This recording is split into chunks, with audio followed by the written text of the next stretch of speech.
একদিন এক ফলওয়ালি গোকুলে নন্দ মহারাজের বাড়ির সামনে এসে জোরে জোরে হাঁকতে লাগলেন, ফল চাই, ভালো ফল আছে, কে কিনবে, চলে এসো।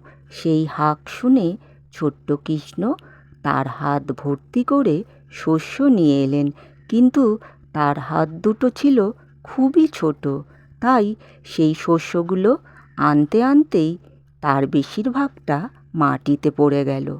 ছোট্ট কৃষ্ণকে ওইভাবে আসতে দেখে ফলওয়ালি খুশি হয়ে তার হাতের অবশিষ্ট কয়েক দানা শস্যের বিনিময়ে ছোট্ট কৃষ্ণের হাত ভর্তি করে ফল দিল।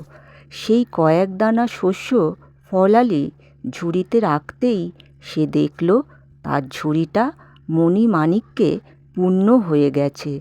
তাই কেউ যখন ভগবানকে কিছু দেয়, সে যতটা ভগবানকে দেয়, ভগবান তার অনেক গুণ বেশি তাকে ফিরিয়ে দেয়। রাধে রাধে।